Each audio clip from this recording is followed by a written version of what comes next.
Hello, everyone. Welcome back to Vine Street Story Time. My name is Miss Olivas, and today we're going to be reading Franklin's Thanksgiving by Paulette Bourgeois and Brenda Clark.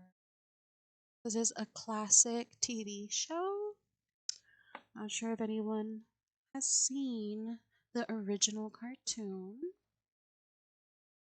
So, this is the title page. Story based on characters created by Paulette Bourgeois and Brenda Clark, illustrated by Brenda Clark. Franklin liked everything about Thanksgiving. He liked eating pumpkin fly pie and cranberry jelly. He liked making cornucopias and corn husk dolls. But most of all, he liked having his grandma and grandpa come for dinner. It was a family tradition, and Franklin could hardly wait.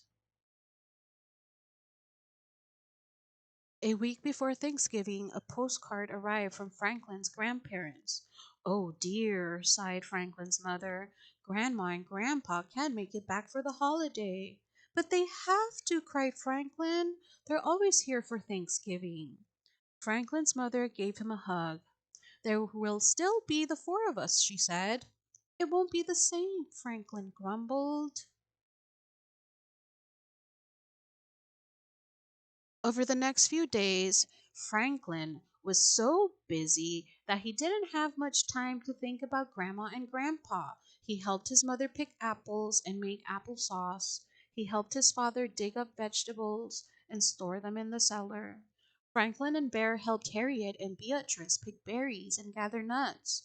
In the gardens and orchards, forests and fields, everyone was bringing in the harvest.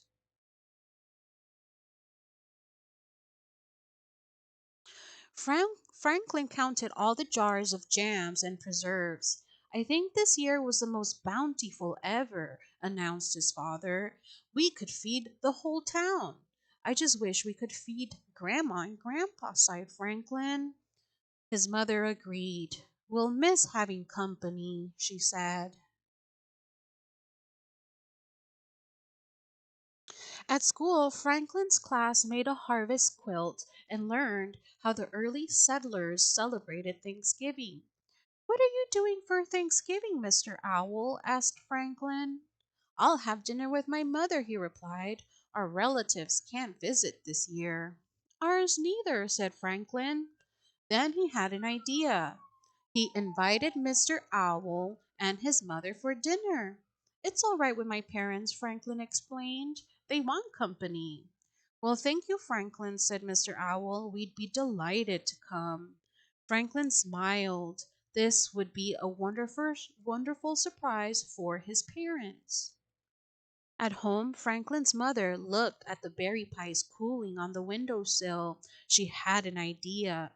She walked over to Bear's house and invited the whole family for Thanksgiving.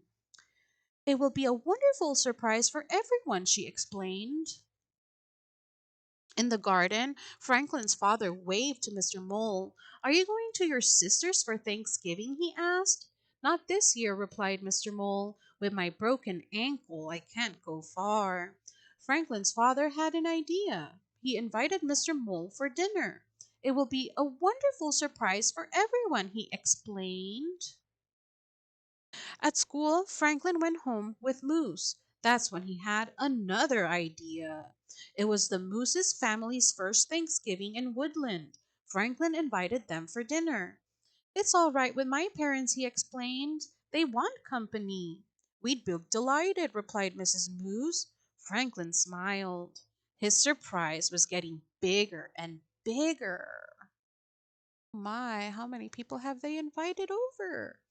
On Thanksgiving morning, Franklin got up early to help with dinner. He stirred soup and shucked corn. Then he set the table for 9. Franklin's father counted the place settings. He shook his head and reset the table for 5. Franklin's mother looked at the table. She was puzzled.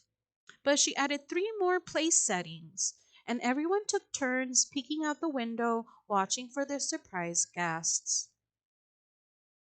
Mr. Owl and his mother were the first to arrive. "Surprise!" Franklin shouted to his parents. "This is a surprise," they explained. exclaimed. Then Franklin saw the bear family and Mr. Mole. Now everyone was surprised. All the guests crowded inside, holding platters and bowls heaped high with food. Franklin and his parents laughed and tried to explain what happened. Well, we sure have plenty to eat, declared Franklin's mother. We just don't have plenty of room. Franklin knew they had a big problem. The Moose family hadn't arrived yet. Franklin looked around.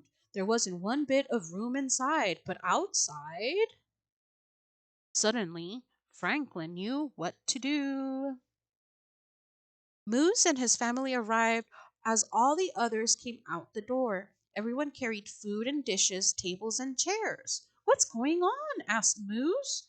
We're eating our Thanksgiving dinner in the field, answered Bear, just like the early settlers, said Franklin.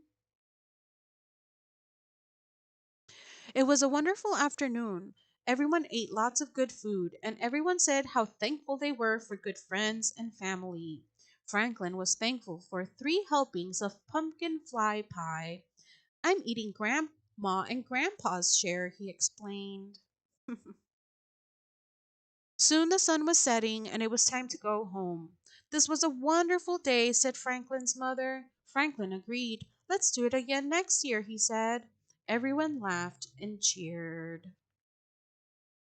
Grandma and Grandpa phoned later that night, and Franklin told them all about the new Thanksgiving tradition. They promised that next year they wouldn't miss it for anything. Franklin smiled. He might not get 3 helpings of pumpkin fly pie next year, but he knew he'd still be thankful. The end.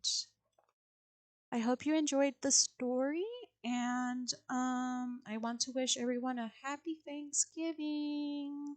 I hope you enjoy some time off with your family and friends. See you in the next video.